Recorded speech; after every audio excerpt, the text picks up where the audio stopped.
How can football's lawmakers fix the corner chaos? Holding, wrestling, battling, call it what you will. Corner kicks in the Premier League are becoming dominated by it. More goals are being scored, but the amount of pushing and pulling has at times verged on the farcical. Defenders are grappling with attackers, and attackers are tussling with defenders. Former Premier League assistant referee Darren Ken told BBC Sport that something needs to be done. At many corner kick situations, there are often as many as 16 players packed into the 6-yard box, Ken said. This, frankly, is becoming a nightmare for the referee team to police. We must find a solution to this endemic. Are referees, players, or coaches responsible for fixing behavior? Or is it going to take a change in the law? How can football's lawmakers fix the corner chaos? In the theater of football, few moments are as iconic or as chaotic as the corner kick. A chorus of footsteps thunders toward the box, arms wave, shouts ricochet off advertising hoardings, and for a brief, breathless instant, all 22 players converge in a frantic blur of anticipation. Then comes the scramble, a ball pinged into the air, bodies twisting, a flurry of headers and cries, and sometimes a goal. But for all its poetry, the corner has become a crucible of inconsistency. Different interpretations of shoulder charge, referees overwhelmed by congestion, time wasted setting up elaborate routines that go nowhere. It all contributes to what fans have dubbed the corner chaos. It's a problem both ancient and modern, rooted in the game's DNA, yet in need of a fresh heartbeat. So how can football's lawmakers, the guardians of the laws of the game, restore order while protecting the romance of the set piece? The answer lies not in sterilizing corners, but in reimagining them, clear rules, purposeful structure, and a dash of innovation that honors the sport's drama. 1. Redefine player zones, a box with boundaries, not bottlenecks. One of the biggest sources of chaos is the crush inside the 6-yard box. Too many players, too little space, and referees struggling to adjudicate contact. What if that box became a zoned playing area? Instead of an open battlefield, it could be divided into vertical segments. Goal zone near post. Central zone. Far post zone. Players would have to remain outside an opponent's zone until the ball is in play. Movement into these zones would be permitted once the corner is taken, much like baseball's base running timing.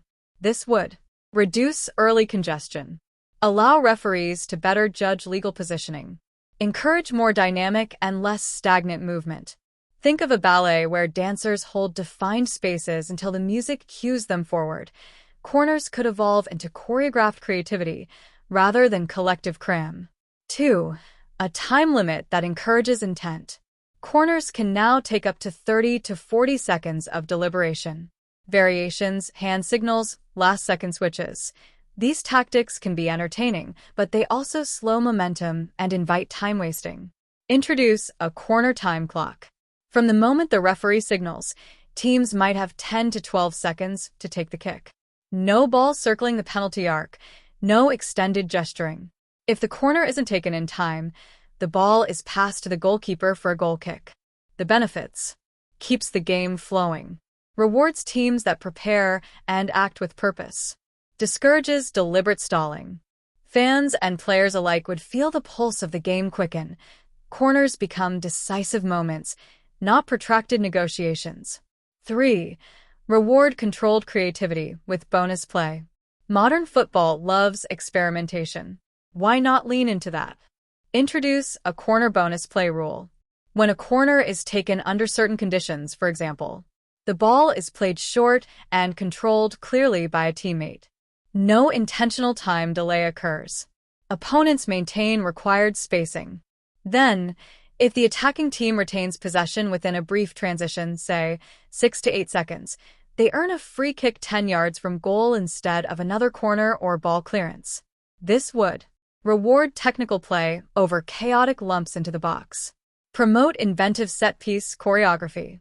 Reduce mindless aerial scrimmages that favor size over skill. Imagine teams developing distinct corner identities, some favoring quick, intricate setups, others towering headers, all within a fair, consistent framework. 4. Clarify contact rules with focused definitions. Part of the chaos stems from subjective foul calls. Shoulder charge, pushing, impeding. These phrases are open to interpretation in the congestion of a corner. Football's lawmakers could refine definitions specifically for set pieces. What constitutes forearm use versus shoulder contact? How much guarding space may a defender hold? When is a player considered actively challenging rather than obstructing? Alongside these definitions, VAR protocols could be enhanced with set-piece-specific clips that prioritize clear fouls over incidental contact, intent over accident, maintaining flow over unnecessary stoppages. By reducing ambiguity, players and referees would share a clearer mental model, a common language for corners. 5. Rethink that magic boundary, the corner arc. The corner arc is sacred, a tiny crescent that dictates where the ball is placed. But with technological tracking and wearable sensors, do we still need a static dot? What if the corner placement could move within a 1-meter zone? Teams could choose where within that space to play the ball based on defensive shape. This would add strategic depth without ritual, reduce disputes about exact ball placement, offer attackers more agency. Skeptics might worry about departure from tradition, but football has always balanced heritage with evolution. 6. Train referees with corner-focused modules. Innovations mean little without consistent enforcement. Wild variability between referees fuels frustration.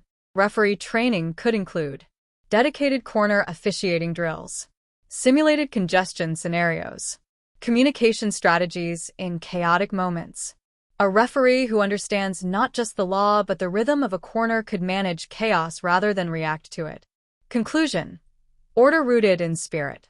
Football's corner chaos isn't just about confusion. It's about a tension between tradition and progress.